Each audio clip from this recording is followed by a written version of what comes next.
આ તરફ નડિયાદમાં પણ અસામાજિક તત્વો સામે કાર્યવાહી કરવામાં આવી। કુખ્યાત બુટલેગર માસૂમ મહિડા વિરુદ્ધ પોલીસ અને પ્રશાસને કડક કાર્યવાહી કરી। કુખ્યાત બુટલેગર માસૂમ મહિડાના ઘરે તપાસ કરતા વીજ ચોરી ઝડપાઈ।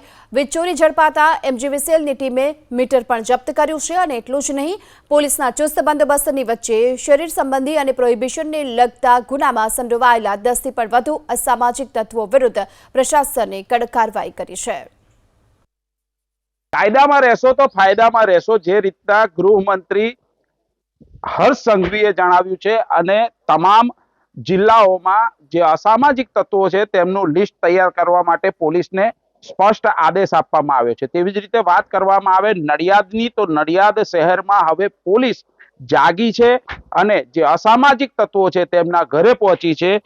સાથે સાથે મનપા પણ એમની સાથે જ પહોંચી છે અને એમજીવીસીએલના જે કર્મચારીઓ છે તેની સાથે હાલ પોલીસ ઘરે પહોંચી છે। આ મકાન જે જોઈ શકો છો, આ અસામાજિક તત્વનું મકાન છે અને આ મકાનમાં વીજ ચોરી પકડાઈ છે ને તે મકાનનું અત્યારે વીજ કનેક્શન છે તે કાપી નાખવામાં આવ્યું છે। મહત્વની બાબત છે કે પોલીસનો કાફલો જે એમજીવીસીએલ છે અને સાથે સાથે મનપા એટલે કે મહાનગરપાલિકાની જે કામગીરી કરતા કર્મચારીઓ સાથે પહોંચ્યો છે। આપણી સાથે પીઆઈ ઉપસ્થિત છે, તેમની સાથે વાત કરીશું। શું સાહેબ, કામગીરી શું?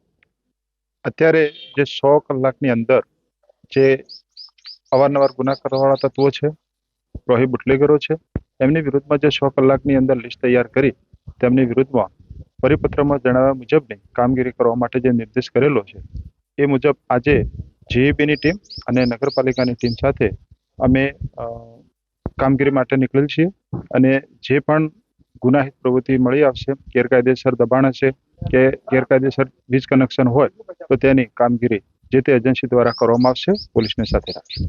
કહી શકાય કે એમજીવીસીએલ પણ સાથે જ પહોંચી છે, એટલે એમજીવીસીએલ દ્વારા આ જે કામગીરી છે તે કરવામાં આવી રહી છે। હાલ તો આ જે અસામાજિક તત્વનું મકાન હતું તેનું વીજ જોડાણ કાપવામાં આવ્યું છે, કારણ કે ત્યાં આગળથી એક ક્ષતિ મળી છે। આપણી સાથે એમજીવીસીએલના એન્જિનિયર જોડાયા છે, તેમની સાથે વાત કરીશું।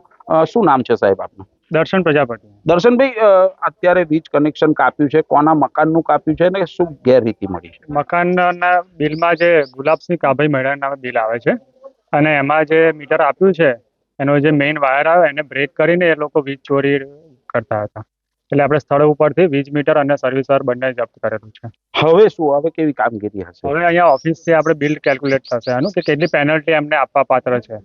એ પેનલ્ટી આપ્યા પછી આપણે એમને પેનલ્ટીની રકમ સાથે બિલ મોકલીશું અહીંયા પોસ્ટમાં અને એની સામે પેરેલલમાં આપણે એફઆઈઆર પણ નોંધાવવાની હોય છે અમારે પોલીસ સ્ટેશને।